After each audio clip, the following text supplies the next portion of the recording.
What is up, guys? Welcome back to Off the Cuff Reviews. My name is Alex, and I have a special video for you today. We're going to be covering The Neon Demon. I just watched this morning. It was recommended to me by someone on, I believe my last video recommended it in the comments, and I figured, why not check it out? I've never heard of it. Okay. I did not read a single review. I didn't even watch a trailer for it. I went in there blind, didn't know what this movie was going to be about. And wow, that's all I can say is just wow. So I don't want to spoil anything in this movie.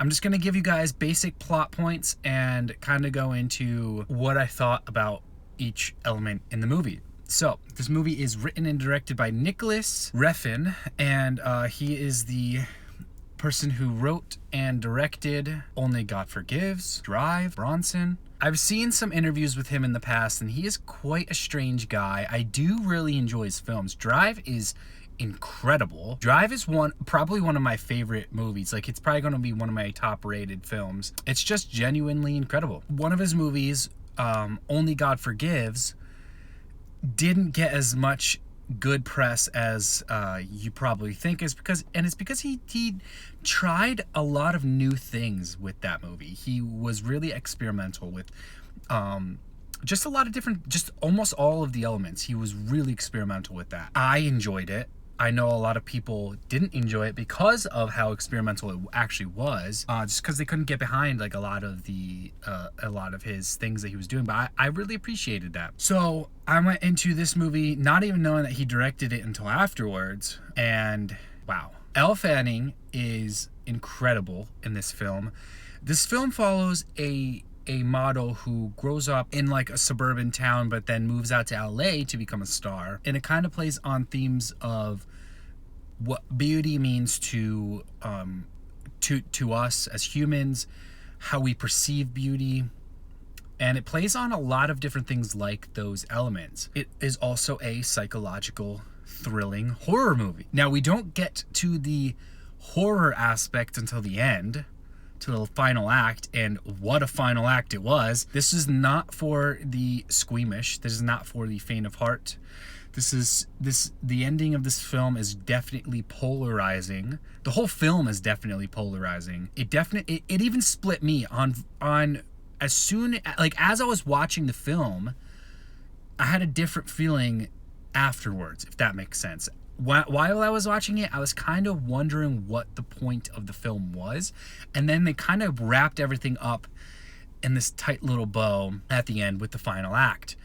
So if you can sit through the movie and you're probably going to wonder what the point is, just sit through it till the final act, and then you will realize what the point is, as long as you have an open mind.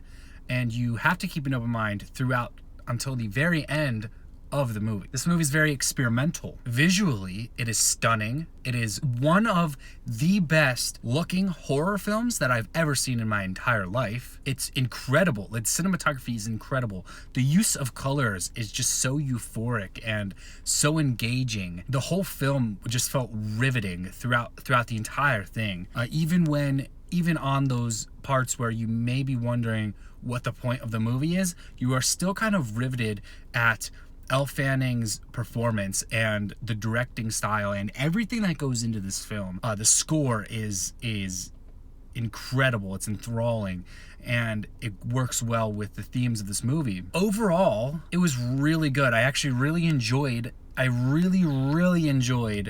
this movie. Now, with all of that said, I do understand and can see why the film is so polarizing and so split. It will split audiences down the middle. You're either going to love this movie or you're going to hate this movie.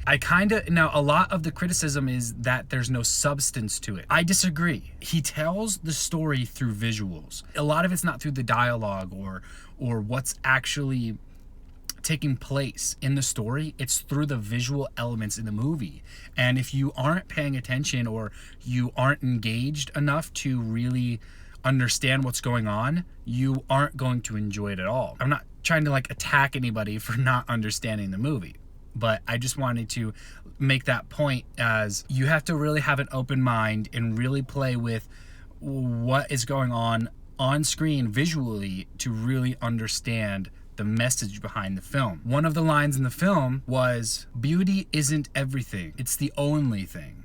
And that line is so perfect to explain the meaning behind this entire film. I think the reason why this film works is because there isn't a lot of substance as you would normally think. The substance relies in the visuals. Now, that is the point that Refn is going for when he makes this movie. When he makes a movie like this, that's what he's going for. And you can kind of infer that with how they portray a lot of the people's perception of beauty in the film. So you have people who don't think they're beautiful. Like the main character, she doesn't really understand her beauty, her true beauty, until she starts seeing how other people perceive her. And that theme plays throughout the whole entire thing until the very end, and it's really prevalent, and you have to really understand what's going on in her head to really understand what the movie is actually about. And it's going to make you think. Now, is Refn very provocative? Yes. Is he outlandish sometimes? Yeah. Some of his interviews are insane. Some of the things that he says are kind of out there, are kind of crazy, but you have to take into consideration about what kind of message he's trying to send with the films. It's trying to make you talk about it. That's why it's so polarized. He's not talking about whether it's good or bad. You know, I watched a press conference where he explained that this film and films in general aren't about what's good and what's bad. It's about whether it makes you think, whether it raises questions, whether it sends a message, and whether you are creative when you're making the film. That's what it's about. It's not about sitting here and trying to, give a rating to a movie based on how good or bad it is. And it's really about how you perceive the film and how most people are going to perceive a film. So that's why this film is so polarizing. That's what he went for. He wanted it to be polarizing. He knew that when he made this film that you are either going to love it or hate it. There's not going to be any in between with this one. You're either going to love it or hate it. I personally loved it because I can see the vision that he was trying to get across with this film. Some people don't see that vision. That's why they don't enjoy it.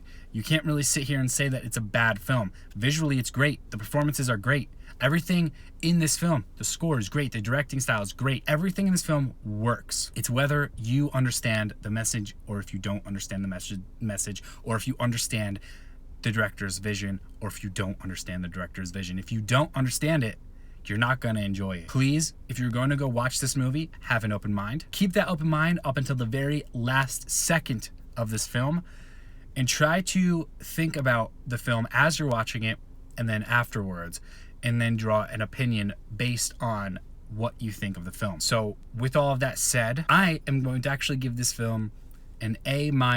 Yes, it is a little bit weird and out there, and I think that's also why I'm not going to give it an A+, but it is almost perfect. So what are your thoughts on this film? If you saw it, let me know. If you didn't see it, let me know. I believe it's on Amazon Prime.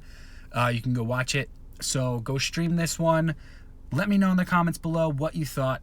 And also, stay safe, stay home, do your thing. With all of that said, guys, I bid you guys a farewell. Please subscribe and stay tuned for my next video dropping very shortly this week. I'm going to be covering Stranger Things Season 1, so be on the lookout for that. Peace.